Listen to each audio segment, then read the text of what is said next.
ओपल hospital में विश्व गुर्दा दिवस पर जागरूकता कार्यक्रम का आयोजन हुआ। BLW रोड का करमत्ता स्थित एक हॉस्पिटल में विश्व गुर्दा दिवस पर जागरूकता कार्यक्रम का आयोजन किया गया। कार्यक्रम के मुख्य अतिथि विधायक डॉक्टर नीलकंठ तिवारी रहे, जिनका स्वागत उन्हें पुष्पगुच्छ प्रदान कर किया गया। इस अवसर पर गुर्दा रोग विशेषज्ञ ने सभी को गुर्दा रोग होने के बचाव और यदि गुर्दा रोग हो गया है तो उसकी देखभाल, खान पान और दवा के संदर्भ में जागरूक किया गया। वरिष्ठ गुर्दा रोग विशेषज्ञ डॉक्टर प्रदीप राय ने बताया कि इंटरनेशनल सोसाइटी ऑफ नेफ्रोलॉजी और इंटरनेशनल किडनी फेडरेशन द्वारा लोगों को किडनी रोगों के बारे में जागरूक करने के उद्देश्य से विश्व गुर्दा दिवस मनाने का निर्णय लिया गया था, जिसके तहत लोगों को जागरूक करने का प्रयास किया जा रहा है।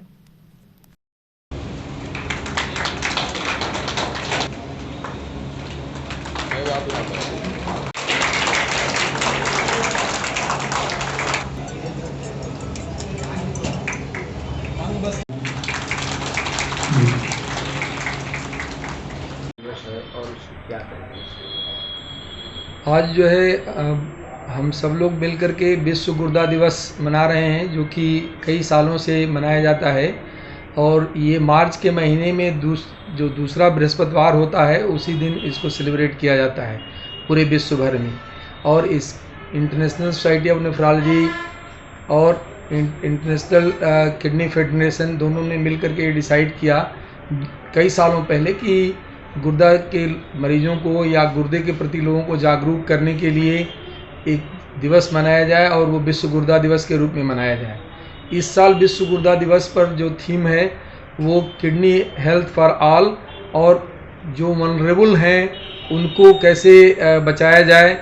या जिनको हो गया है उनकी कैसे सुरक्षा की जाए या उनका इलाज कैसे किया जाए, इसके बारे में जो है हम लोगों को विशेष करके जागरूक करना है। इस जागरूकता के तहत जो सबसे बड़ी चीज़ उभर के आई वो कोरोना पीरियड में गुर्दे के मरीज जिनके गुर्दे ख़राब हो गए थे, जो डायलिसिस पे थे या जिनको ट्रांसप्लांट कराना था या जिनका ट्रांसप्लांट होने के बाद दवाओं की समस्या हो रही थी, ऐसी परिस्थितियां भी आईं कि मरीजों को डायलिसिस कराने में दिक्कत आ रही थी। ऐसी भी परिस्थितियां आईं कि ट्रांसप्लांट कराने के बाद ट्रांसप्लांट की दवाएं नहीं मिल रही थी। तो ऐसा हो रहा था कि कुछ इस तरह का सिस्टम क्रिएट किया जाए कि गवर्नमेंट के लेवल पे सिस्टम बने और सामाजिक लेवल पे भी ऐसा सिस्टम बने कि जिससे कि मरीज लोगों को असुविधा न हो और वो इन सुविधाओं का लाभ जगह जगह ले सकें। इसके तहत ही हम लोग जो है गुर्दा रोग न हो और गुर्दा रोग अगर हो गया है तो कैसे बचें, कैसे दवाई करें, क्या खान पान हो, उसके बारे में चर्चा करेंगे। और इसके अलावा अगर हो गया है तो डायलिसिस पे मरीज है तो क्या खाना चाहिए, क्या लेना चाहिए, कौन सी दवाओं का सेवन करना चाहिए या ट्रांसप्लांट होने के बाद से क्या करना चाहिए, इसके बारे में जागरूकता अभियान किया जा रहा है। और इससे जितने ज़्यादा लोग जागरूक होंगे हम लोग गुर्दे को खराब होने से बचा सकते हैं और देश के ऊपर एक जो भार पड़ रहा है वो कम हो सकता है। गुर्दा जैसे जो पीड़ित हैं उनको क्या क्या से बचना है और कैसे बचना है? गुर्दे से जो पीड़ित लोग हैं उनको एक तो दर्द निवारक दवाओं को नहीं खाना चाहिए, फल फूल नहीं लेना चाहिए। फल के मेवे, सूखे मेवे खाएंगे या फल खाते हैं तो उससे पोटेशियम बढ़ने का खतरा रहता है। इसके अलावा पानी की मात्रा कम लेना चाहिए, क्योंकि अगर पानी ज़्यादा पिएंगे तो सूजन हो जाएगी और इसके अलावा फेफड़े में पानी इकट्ठा हो जाता है, इससे सांस फूलने लगती है। तो इससे अच्छा ये है कि इन सब चीज़ों से बचें। इसके अलावा शुगर अगर है तो शुगर नियंत्रित रहे, ब्लड प्रेशर अगर बढ़ा हुआ है तो वो नियंत्रित रहे, जिससे कि आगे चल के हार्ट की समस्या ना हो। और इन लोगों को मास्क लगा के रहना चाहिए। इवन कोरोना अगर नहीं भी है तो भी मास्क लगाने से फ़ायदा ये होता है कि इन्फेक्शन रेट बहुत कम हो जाता है। और ज़्यादातर मरीजों में जो इनकी मृत्यु होती है, चाहे गुर्दा का मरीज हो, डायलिसिस पे हो या गुर्दा प्रत्यारोपण हो चुका हो, उन सारी परिस्थितियों में हार्ट के प्रॉब्लम होने से ही, कार्डियोवैस्कुलर डिजीज होने की वजह से ही उनकी मृत्यु होती है। तो एक तो कार्डियोवैस्कुलर डिजीज को प्रिवेंट किया जाए इन पेशेंट्स में, और दूसरा ये कि दूसरा मुख्य कारण है मृत्यु का इन्फेक्शन। तो इन्फेक्शन अगर हम लोग प्रिवेंट कर लेते हैं तो बहुत बड़ी उपलब्धि होगी, क्योंकि इनकी मृत्यु कम होगी या बहुत सारे और जो समस्याएं आती हैं वो भी नहीं होंगी, जिससे ये ज़्यादा दिन तक जी सकते हैं, एक अच्छी लाइफ जी सकते हैं और परिवार के लिए, समाज के लिए एक अपना जो है जो योगदान है वो दे सकते हैं और परिवार जो है आगे बढ़ सकता है। क्या लक्षण है कि मतलब उनको जानकारी होगी कि इसमें मुख्य रूप से बहुत से मरीजों में लक्षण नहीं मिलते हैं, लेकिन अगर आपको शुगर है, ब्लड प्रेशर है, मोटापा है, या शरीर में जो है लिपिड की मात्रा बढ़ी हुई है, या दर्द की दवाएं ज़्यादा खा रहा है मरीज़, या धूम्रपान कर रहा है, या अल्कोहल का सेवन कर रहा है, तो ऐसे लोगों को गुर्दा खराब होने की समस्या होने की ज़्यादा चांसेस रहते हैं। इसके अलावा अगर इन लोगों को गुर्दे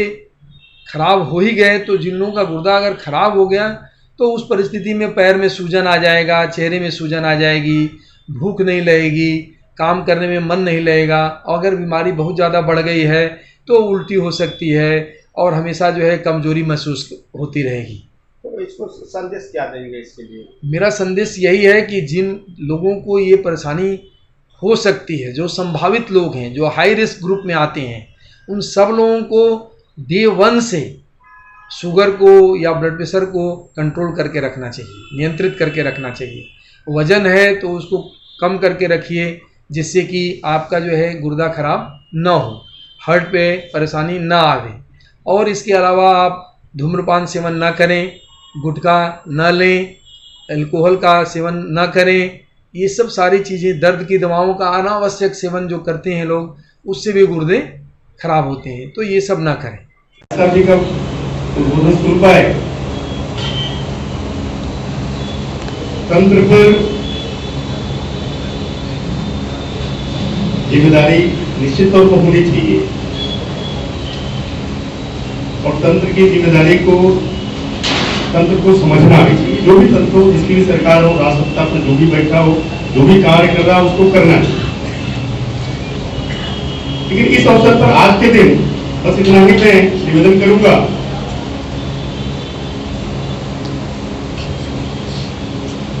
बहुत सी चीजें ऐसी हैं